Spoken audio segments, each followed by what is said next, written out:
Halo semuanya, terima kasih atas waktu dan kesempatan untuk melihat video kami ini yang berjudul Negara dan Konstitusi.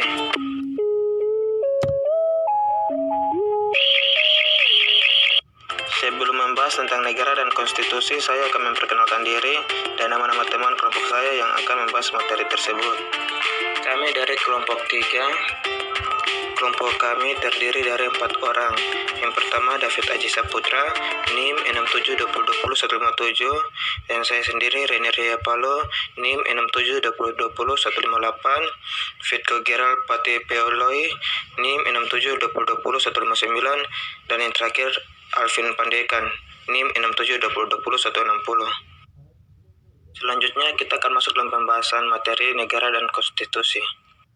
Apa itu negara? Negara diartikan sebagai organisasi dalam suatu wilayah yang mempunyai kekuasaan tertinggi yang sah dan ditaati oleh rakyat serta kelompok sosial yang menduduki wilayah atau daerah tertentu yang diorganisasi di bawah lembaga politik dan pemerintah yang efektif, mempunyai kesatuan politik, berdaulat sehingga berhak menentukan tujuan nasionalnya.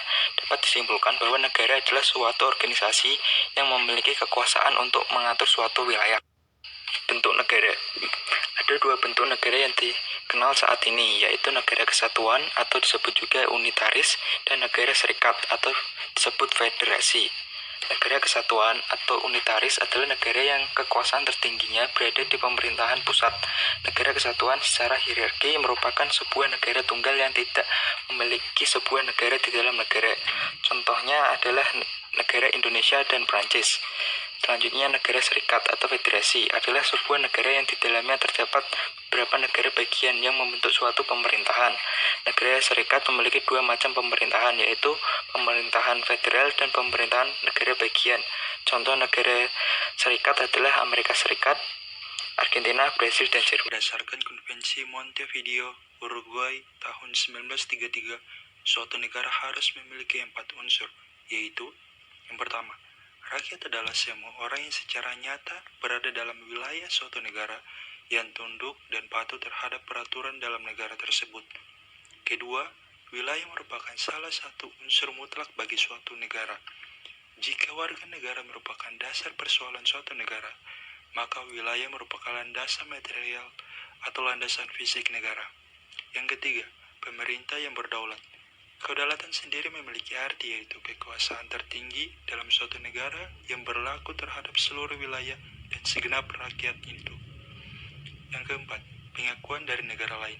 Pengakuan negara yang satu terhadap negara lain memungkinkan hubungan antara negara-negara itu. Apa itu konstitusi?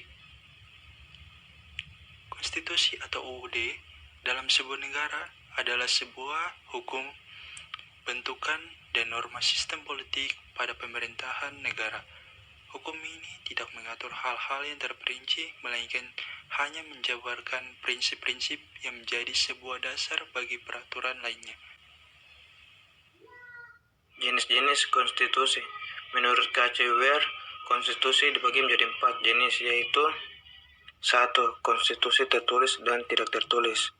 Konstitusi tertulis adalah suatu konstitusi yang tertulis dalam sebuah dokumen formal, sedangkan konstitusi yang tidak tertulis adalah suatu konstitusi yang tidak ditulis dalam dokumen formal. 2. Konstitusi fleksibel dan konstitusi rigid.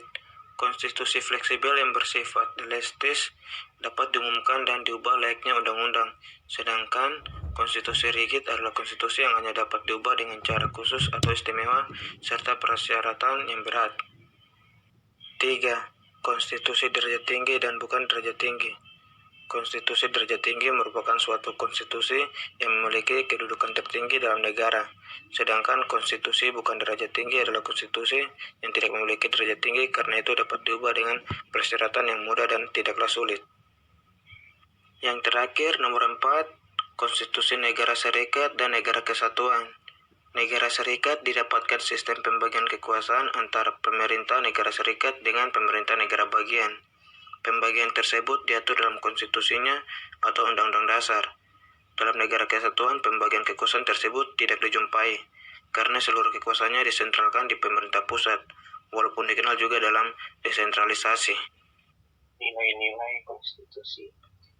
Menurut Karl Loewenstein, dalam bukunya Reflection on the Value of Constitution membedakan 3 macam nilai konstitusi atau the values of constitution, yaitu 1. Nilai normatif. Nilai normatif adalah suatu konstitusi yang resmi diterima oleh bangsa dan bagi mereka, konstitusi itu tidak hanya berlaku dalam arti hukum legal, tetapi juga nyata berlaku dalam masyarakat, dalam arti berlaku efektif dan dilaksanakan secara murni dan konsekuen. 2. Nilai nominal. Dalam suatu konstitusi yang menurut hukum tetap berlaku, tetapi tidak sempurna. Ketidaksempurnaan itu disebabkan oleh pasal-pasal tertentu tidak berlaku atau tidak seluruh pasal-pasal yang terdapat dalam Undang-Undang Dasar itu berlaku bagi seluruh wilayah negara. 3. Nilai sistem sematik. Nilai sematik adalah suatu konstitusi yang berlaku hanya untuk kepentingan penguasa saja. Dalam memobilisasi kekuasaan, penguasa menggunakan konstitusi sebagai alat untuk melaksanakan kekuasaan politik. Tujuan konstitusi.